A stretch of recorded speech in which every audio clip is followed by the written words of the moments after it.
19.537 de copropiedad.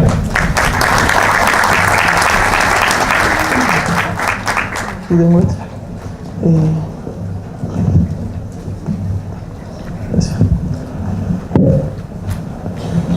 Hola, buenas tardes. Mi nombre es Jonathan Ulloa, soy abogado del Centro de Atención Legal, encargado del área de copropiedad.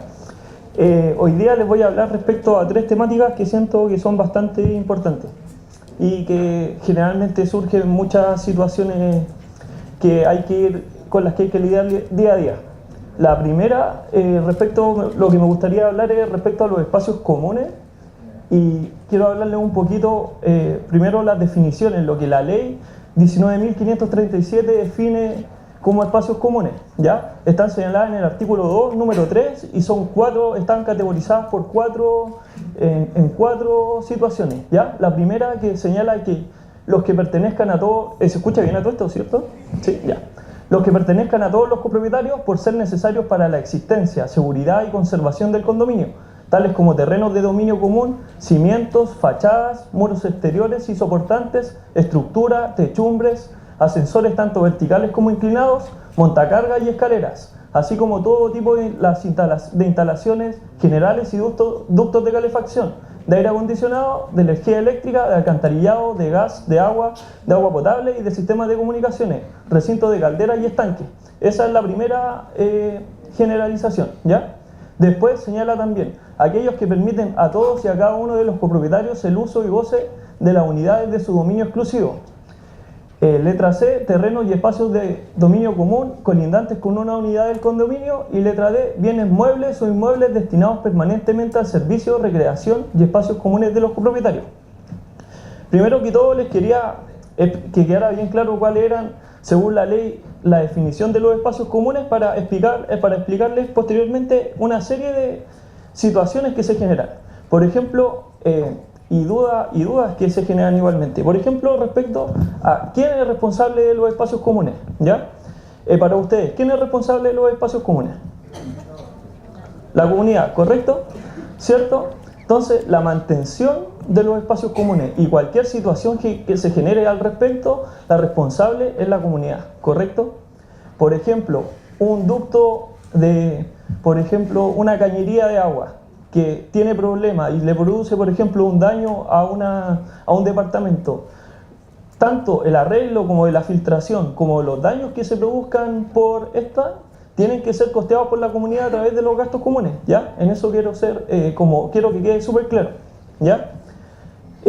Porque muchas veces la gente dice, no, pero porque ¿qué pasa con este espacio? De repente depende de la persona, y no, si es un espacio común, la comunidad es la responsable, ¿ya?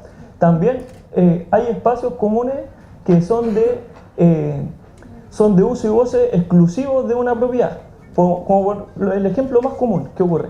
Por ejemplo, la gente que vive en el primer piso y si tiene un patio, y este patio, por ejemplo, no está señalado que es de propiedad del dueño de las escrituras, pero el acceso es directo desde la propiedad, obviamente que es un espacio común de uso exclusivo. No puede venir otro vecino y decir, yo quiero ocupar el patio, porque obviamente el acceso exclusivo lo tiene el vecino, ¿ya? Eso es, por ejemplo, sería otra arista. Y al respecto, a quien, por ejemplo, en este caso, la mantención de ese espacio común le corresponde a la persona que hace el uso y goce, pero ya cualquier daño que se produzca o tema de mayor gravedad, es la comunidad la que tiene que hacer los arreglos en este caso, porque obviamente la mantención le corresponde a la persona, pero es un espacio de la comunidad, ¿ya? Por ejemplo, también muchas veces me ha tocado situaciones donde los vecinos dicen, pucha, este patio, queremos tener acceso a este patio, pero si es de uso y goce exclusivo no hay ninguna posibilidad. O sea, solamente la persona que tenga acceso va a poder hacer uso de este, ¿ya? Adicionalmente, otro aspecto también respecto a los espacios comunes, que otra lista que es, como considero bastante importante, es relación con lo que ocurre, por ejemplo, con los estacionamientos. Al respecto de los estacionamientos podemos distinguir varias situaciones. Por ejemplo, una problemática grande que se haga en Providencia es que los estacionamientos, no hay muchos estacionamientos. Generalmente los edificios antiguos o tienen o muy poco estacionamiento o prácticamente no hay, ¿cierto? Entonces, ¿Qué puede ocurrir respecto a los estacionamientos? Distintas situaciones. Por ejemplo, los edificios más nuevos obviamente van a tener su acceso a estacionamiento, pero el problema que se genera es con los estacionamientos o con los edificios antiguos en este caso. Por ejemplo, puede ser que un edificio tenga un espacio de estacionamiento y lo tenga asignado, que venga en la misma escritura o en el reglamento de copropiedad, que venga definido ya, este estacionamiento va a ser para este, por ejemplo, el departamento 101 va a tener acceso al estacionamiento A, el 102 al B, etcétera, ¿cierto? Entonces van a tener un uso y goce exclusivo porque ya va a venir establecido en el reglamento de copropiedad, lo cual no quita que sean un espacio común en este caso. Pero también puede darse la situación de que respecto a un estacionamiento, por ejemplo, que venga, por ejemplo, que sea espacio común, que destinado a los estacionamientos, pero que no tenga señalado que respecto a este que no venga definido qué copropietario lo va a usar. Entonces, por ejemplo, en esta situación, quien administra va a ser el administrador y el comité de administración y quienes van a designar, obviamente esperando que no tomen ninguna medida que pase a llevar a ningún copropietario, siempre velando por el bien común en este caso.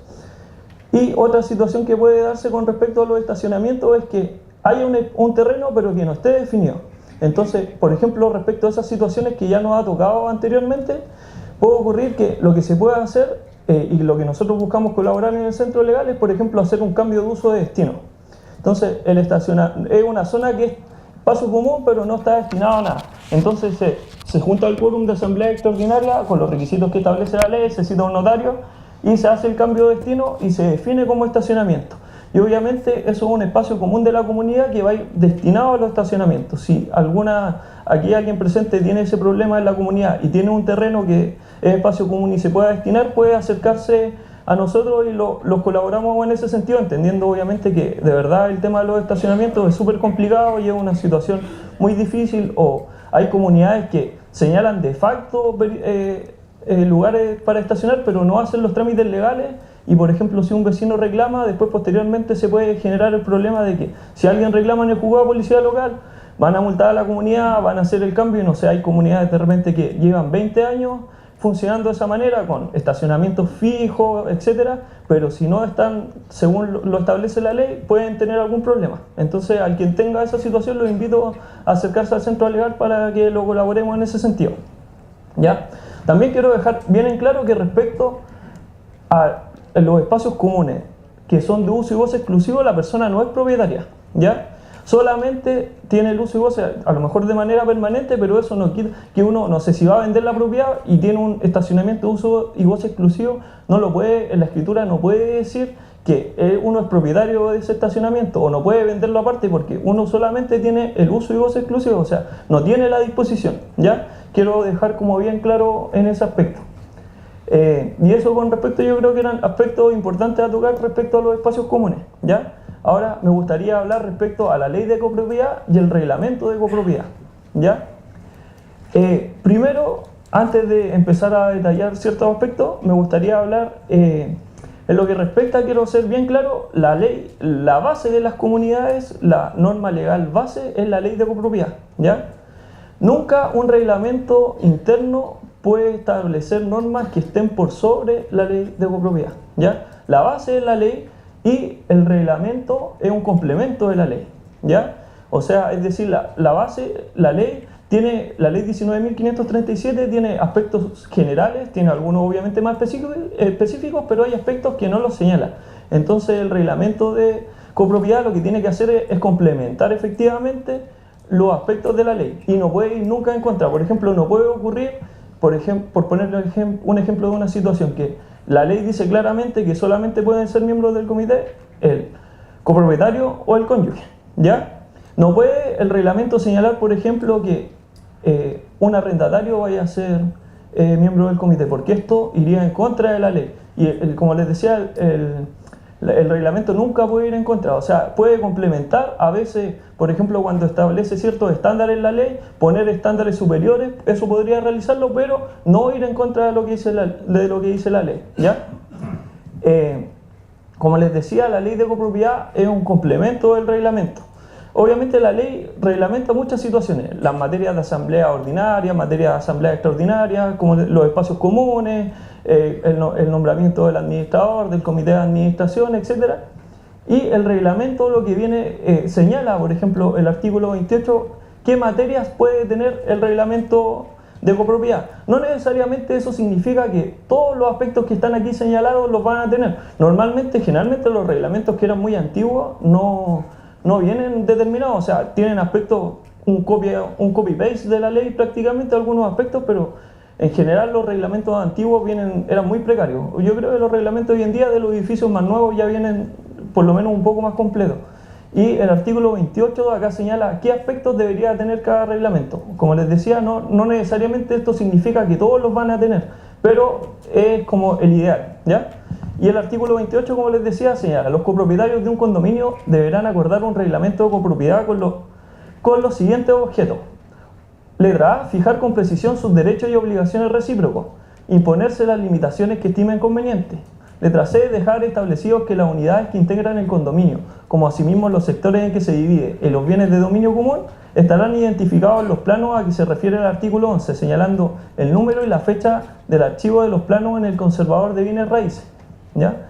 Letra D, señalar los derechos que corresponden a cada unidad sobre los bienes de dominio común, como asimismo la cuota en que el propietario de cada unidad debe contribuir el pago de los gastos comunes en conformidad al artículo 4. Aquí me quiero detener un poquito porque esto es lo que se señala en relación a la alícuota. Como ustedes saben, generalmente el reglamento de copropiedad señala una alícuota, por ejemplo por departamento. Por ejemplo, uno va a tener una alícuota de 1,7, 1,3 y la alícuota de todos los departamentos tiene que ser un 100%. Normalmente cuando son solo departamentos, siempre van a tener 1,1, 1,2, salvo que, no sé, sea de giro comercial igual y que tenga, por ejemplo, locales comerciales, o que tenga un sector grande, por ejemplo, en Plaza Lion, donde está el Almacenes París, creo que ellos tienen el 30%. Entonces, obviamente la alícuota es correspondiente a ese porcentaje de 30%, pero lo normal es que sea un porcentaje de 1,1, generalmente los departamentos varían entre 40, 50, hasta 100 metros cuadrados, no es mucha la diferencia, ¿ya? Pero eso tiene que ir señalado en el reglamento original y hasta en los reglamentos más antiguos en general eso se ha cumplido.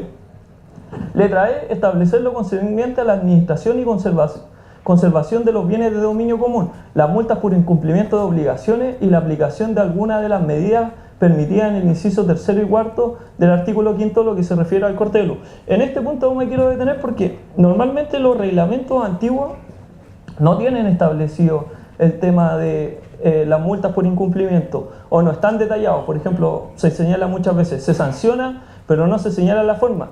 Entonces, ¿qué ocurre? Que, por ejemplo, que si yo como comité de administración o administrador quiero aplicar una multa al copropietario internamente, si es que no está señalado en el reglamento de copropiedad, no lo puedo hacer. Lo único que puedo hacer en este caso es, a través del juzgado de policía local, hacer la denuncia, y el juzgado es quien aplica las multas, porque en la ley también está señalado, pero hay que hacerlo a través del juzgado. Y lo que nosotros hacemos ante este tipo de situaciones, que es una situación que no ocurre mucho, porque si uno no aplica multas, ¿cómo va a ordenar el condominio? Es súper difícil de hacerlo, ¿cierto?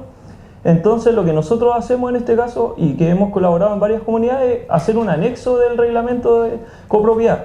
Porque para hacer, por ejemplo, una modificación hay que irse a la ley de copropiedad, que señala un quórum especial que es 80% en primera citación, 60% en segunda, y esto tiene que ser aprobado por el 75%, lo cual en un condominio, no sé, de 40 departamentos es muy difícil, porque obviamente es entendible que acá en Providencia hay muchos arrendatarios, a veces es muy difícil encontrar a los copropietarios, se arrienda a través de corredoras de propiedades, entonces es muy difícil a veces dar, por lo menos en lo que son conjuntos habitacionales grandes, es muy difícil juntar esos quórums de asamblea extraordinaria. Entonces lo que nosotros hacemos, y que le aconsejamos e invitamos también, a quien esté en un quórum especial, y con eso después se inscribe en el conservador de bienes raíces y no habría problema en poder internamente ya aplicar las multas en este caso, ¿ya? Otra situación también, en la letra F, regular las formas de aprovechamiento de los bienes de dominio común, su alcance y la letra H, fijar, y en esta me quiero detener igualmente, fijar las facultades y obligaciones del comité de administración y la administración. Muchas veces los reglamentos tampoco lo señalan. Muchas veces, o nos ha tocado situaciones donde los comités de administración, los administradores nos preguntan cuáles son nuestras facultades, cuáles son las limitaciones. Si no está señalado en el reglamento, uno se va a lo que dice la ley, pero lo ideal es que ese tipo, tanto las facultades y las obligaciones, vayan señaladas. En la ley, por lo menos las facultades del administrador están señaladas súper claras y señalan un montón de situaciones que son obligaciones del administrador, pero del comité normalmente no son muchas las que se señalan. Pero si no están señaladas en el reglamento, en este caso habría que irse a lo que señala la ley. Letra I, establecer la asistencia necesaria para sesionar y las mayorías que se requerirán para que la asamblea adopte acuerdo, tanto en las sesiones ordinarias como en las sesiones extraordinarias, los que no podrán ser inferiores a lo establecido en el artículo 19. Obviamente la ley ya señala cuáles son los quórums necesarios, tanto de asamblea ordinaria como extraordinaria. Y el reglamento, como les decía, no puede ir en disidencia con lo que señala la ley, sino que, por ejemplo, se podría aumentar. Por ejemplo, la ley señala obligatoriamente una asamblea al año, ¿ya? Donde se tiene que rendir cuentas, pero perfectamente en el reglamento de copropiedad podría señalarse que se hagan 2 asambleas en el año, obligatoriamente, y tendría que cumplirse, en este caso, lo que se señala el reglamento, ¿ya? Pero no podría ser menos que esto, o sea, como les digo, se puede aumentar en este caso lo que se señala, pero no podría ir en disidencia a lo que dice la ley, ¿ya? Letra J, fijar la periodicidad de la asamblea ordinaria y la época en que se celebrará. Si no está señalado nada en el reglamento, obviamente que la ley exige una al año, y no sé si yo hice una en mayo del año pasado, no necesariamente significa que en mayo del próximo año tengo que hacer la otra, sino que tengo el transcurso de todo el año. Lo que nosotros, en este caso, generalmente lo que aconsejamos es que se hagan, en lo posible, 2 asambleas al año. Yo creo que es me parece como lo más aconsejable en este sentido. Una a comienzo de año, donde se definan, o en marzo, por ejemplo, esto es lo que va a hacer, se va a hacer en el año en la comunidad, y después una a fin de año con la rendición de cuentas y decir de lo que nos propusimos, se cumplió esto, esto y esto. Como consejo. Y letra K, en general, determinar el régimen administrativo. Como les digo, el reglamento no señala muchas veces este tipo de normativa, y generalmente uno tiene que irse a lo que respecta a la ley. Pero lo ideal sería que, por lo menos la mayoría de estas normas, por lo menos lo que las facultades y obligaciones del administrador y de la administración deberían ir señaladas en el reglamento, y el aspecto más importante para mí, que es el tema de las multas. Si un reglamento, como les dije, si un reglamento no está señalado las multas, ni el comité ni el administrador las pueden aplicar. Entonces es bastante importante que vayan señaladas, ¿ya? Eso con respecto a la ley de copropiedad y reglamento interno. Ahora, como último tema, me gustaría hablar un poco de lo que respecta a la consulta. En materia de asamblea extraordinaria, como les decía, obviamente los quórums son muy altos. Es muy difícil de juntar esos quórums. Entonces, dentro de la ley hay una figura legal que se llama la consulta, la cual, respecto a determinadas materias, porque no son todas las materias de asamblea extraordinaria, contempla esta figura de la consulta para que, obviamente, como a lo mejor es muy difícil de juntar la gente, se hace a través de una consulta por escrito, donde se da un plazo mayor, y así es más fácil juntar los quórums señalados, ¿ya? Les voy a hablar un poco de cómo es el sistema y las etapas, ¿ya? El artículo 17, inciso sexto, señala: todas las materias que, de acuerdo al inciso precedente, deban tratarse en sesiones extraordinarias, con excepción de las señaladas en el número 1, cuando alteren los derechos en el condominio, y en los números 2, 3, 4, 10, 11, 12 y 13, podrán ser también objeto de consulta por escrito a los copropietarios. Entonces, con respecto, como señala el artículo 17, nos limita a el número 1, cuando no alteren los derechos de los condominios, el número 5, 6, 7, 8 y 9, ¿ya? Solamente respecto a esas materias se puede hacer una consulta, ¿ya? ¿Y cuáles son los requisitos de la consulta? Debe ir firmada tanto por el presidente del comité de administración como por el administrador del condominio. Se debe notificar a cada copropietario de la forma en que señala el artículo 18, inciso primero. ¿Cuál es esta forma de notificación? Esta forma es a través de carta certificada al domicilio que se tenga el copropietario, porque obviamente el copropietario puede que no viva en el condominio. Entonces, si tiene un domicilio distinto, se le notifica ese domicilio, y en caso de que lo que ocurre muchas veces en muchas comunidades, de que no se tienen los registros de los copropietarios, porque obviamente se arrienda a través de una corredora, la corredora no quiere dar el dato, el arrendatario tampoco sabe con quién está arrendando. Entonces, en este caso, se entrega la carta en el domicilio del propietario, ¿ya? O también una forma pública que poner en un afiche, por ejemplo, en estos espacios de diario mural, y se ponga un aviso señalando cuál sería, por ejemplo, la citación con todos los requisitos, ¿ya? También, ¿cuál otro requisito sería? La consulta deberá ser acompañada de los antecedentes que faciliten su comprensión, junto con el proyecto de acuerdo correspondiente. Esto es súper importante. ¿Por qué? Porque, por ejemplo, tiene que ir detallada súper bien la materia que va a ser objeto de la consulta. Por ejemplo, me voy a adelantar un poquito. Aquí. Por ejemplo, el artículo 17, número 9, que señala programas de autofinanciamiento de los condominios y asociaciones con terceros para actos de efectos. Por ejemplo, si yo quiero postular al FONDEBE y quiero presentar un proyecto y voy a hacerlo a través de una consulta ciudadana, tiene que ir detallado súper bien y súper claro cuál es el proyecto que se está presentando y al que se va a postular, porque ya nos pasó una situación donde se hizo una consulta, no me acuerdo qué condominio fue, pero eran mucha gente, yo creo que más de 200 personas, y costó mucho, fue un trabajo de meses, y se equivocaron en hacer la consulta y eso tuvo muchos problemas. ¿Por qué? Porque después, al hacer mal la consulta, no pudieron postular bien al FONDEBE y todo ese trabajo de meses se fue al tacho de la basura. Entonces, por eso es súper importante, volviendo atrás, que esté súper claro cuál es el proyecto que se va a presentar, porque si no está, lo más probable es que eso sea inválido, ¿ya? Y otro aspecto importante es que la consulta debe ser aprobada por el 75% de los derechos del condominio. En este caso, obviamente, el quórum de la totalidad tiene que ser aprobado por el 75%, ¿ya? Y el acuerdo también debe ser reducido a escritura pública y ser suscrito por el presidente del comité de administración y por el administrador del condominio. Y en caso de ser rechazada la consulta, no puede ser renovada dentro de un periodo por lo menos de 6 meses, ¿ya? ¿Y cuáles son las materias que pueden ser objeto de la consulta? El artículo 17, número 5, delegación de facultades al comité de administración. 17, número 6, remoción total o parcial del comité de administración. Artículo 17, número 7, gastos o inversiones extraordinarias que excedan en un periodo de 12 meses el equivalente a 6 cuotas de gastos comunes ordinarios del total del condominio. El artículo 17, número 8, administración conjunta de 2 más condominios de conformidad al artículo 26 y establecimiento de subadministración en un mismo condominio. Y artículo 17, número 9, programas de autofinanciamiento de los condominios y asociaciones con terceros para actos de efecto. Recalqué ese artículo porque lo que decía en relación al FONDEBE, para que si le llega a tocar una situación similar, sea bien claro en la presentación del proyecto. Así que esta fue mi presentación, espero le haya gustado y haya sido lo bastante claro.